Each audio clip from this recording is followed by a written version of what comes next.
ако зависеше от вас, без значение от това, че сте предприемачи с какъвто и капитал да разполагате, колко лева бихте давали на детето си дневни, ако то, да речем, е в 8-ми клас? Всяко дете има нещо уникално в себе си. И ние, родителите, налагаме нашето разбиране за хубаво или лошо, нашето разбиране за успех или неуспех и го смачкваме това нещо. Първото нещо е да успеем да запазим това уникално нещо във всяко дете, във всяко човешко същество. Повечето родители го смачкваме. Защо? Защото ние си мислим, че знаем кое е хубаво за това дете. Второто нещо, което трябва да вършим като родители, според мен да го подготвим за живота. И живота не е образование. Живота не е придобивки. Аз ако те питам теб да се качиш на Еверест, огромно постижение на човешкото същество. Ако ти имаш две опции, едното е да се готвиш 7-8 месеца с уникален екип от хора, да тръгнеш по това нещо, ден след ден, да стигнеш на Еверест и изпитваш някакво усещане. Другия вариант е, аз мога да взема с един хеликоптер и да те сложа там. Кога според теб ще изпиташ по-голямо удовлетворение?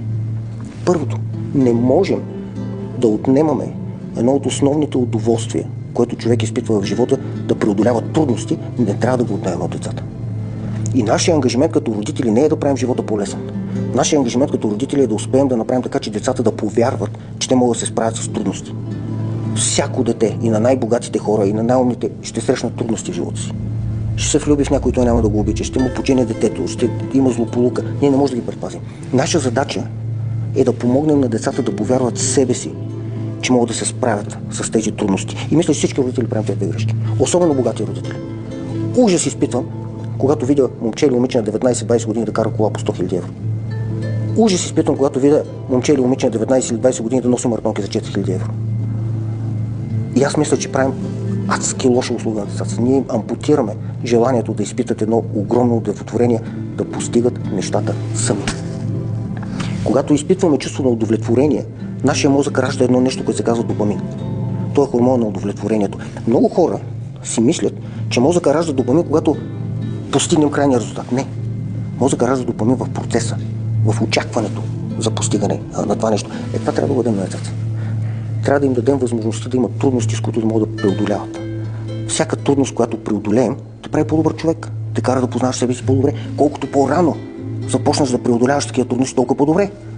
И ние като родители всеки ден имаме такива възможности. Всеки ден имаме възможност да помогнем на детето си, като не му помагаме. И ако се върна обратно на твоя въпрос, аз моята дъщеря на 15 години, аз си давам 50 лева на седмица. И знаеш коя е битката? Всеки път, когато поиска нещо, което струва 10-15 лева, за мен финансово няма никакъв проблем да им го дам. И битката е моя, защото аз трябва да й кажа не. И аз си казвам не, защото знам, вярвам, че с това нещо съм по-добър родител.